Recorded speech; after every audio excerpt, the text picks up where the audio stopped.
चांगला वाटतं. कसा वाटत? चांगला मन समाधानाला. हातात अजून दिला नाही, पण मन समाधान झाला. कधी ना कधीतरी मिळणारच आहे. हे माझा भाग्य समजा तसा.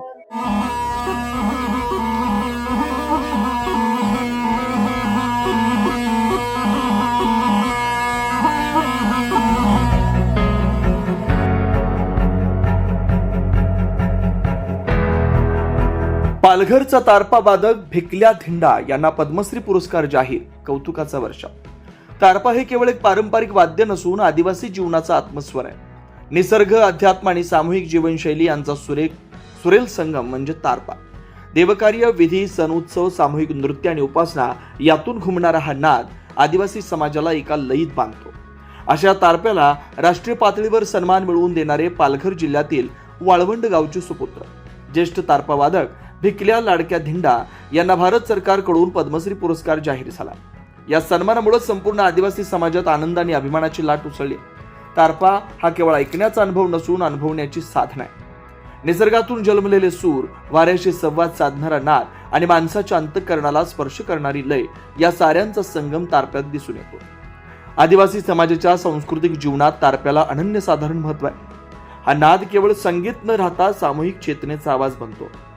निसर्ग, मानव आणि अध्यात्म यांच्यातील नातं जोडणारा हा स्वर म्हणजेच आदिवासी संस्कृतीची ओळख आहे.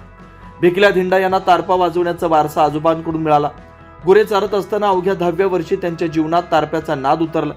जंगल, डोंगर, वारा, पक्षी, माती या साऱ्यातून त्यांनी सूर शिकले. त्यामुळे त्यांच्या बोटातून निघणारे सूर शिकवलेले नसून जगलेले आहेत. ते तारप्याबद्दल बोलतात तेव्हा केवळ वाद्याविषयी नाही तर संपूर्ण जीवनदृष्टीच मांडतात.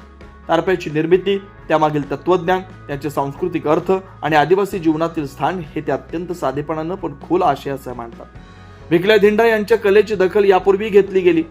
2022 साली नवी दिल्ली येथील संगीत नाटक अकादमीकडून त्यांना अमृत पुरस्कार प्रदान करण्यात आला होता.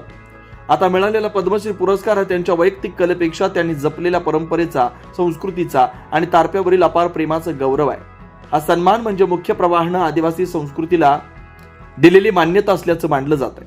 2023 साली नाशिक इथं झालेल्या प्रगतिशील लेखक संघाच्या 3ऱ्या जिल्हा साहित्यिक संमेलनाचे उद्घाटक म्हणून भिकल्या धिंडा उपस्थित होते. त्यावेळी त्यांनी आदिवासी बोलीत केलेल्या मार्मिक आणि आशयपूर्ण भाषणानं उपस्थितांची मनं जिंकली होती.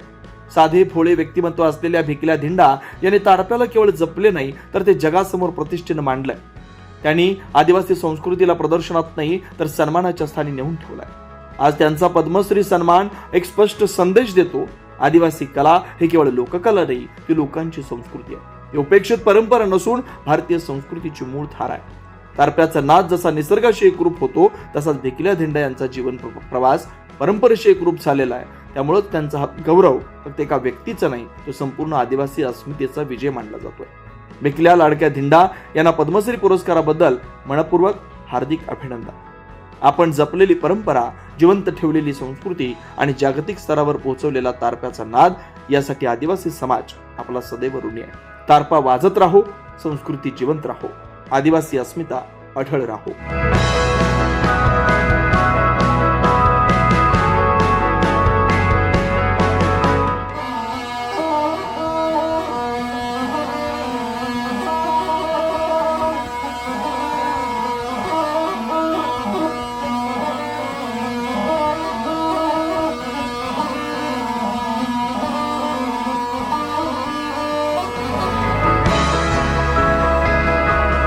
चांगला वाटतं. कसा वाटत? चांगला मन समाधानाला.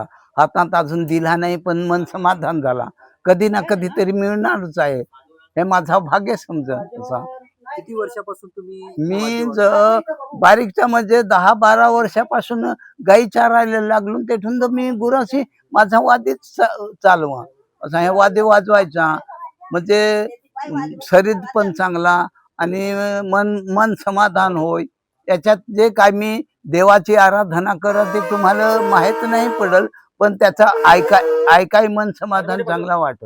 किती किती कशाने हे तयार केलं जातं? काय हे माडाचं पात आणि हे बंबू नर आणि मादी असा परिवार बनवलेला आहे आणि त्याला दुधी जोडलेली आहे. आता तरुण पिढीला तुम्ही काय सांगाल? तरुण पिढीला काय सांगायचं? आता त्याला समजवला पाहिजे, समजला पाहिजे, त्याला कळला पाहिजे. ही संस्कृती टिकवायला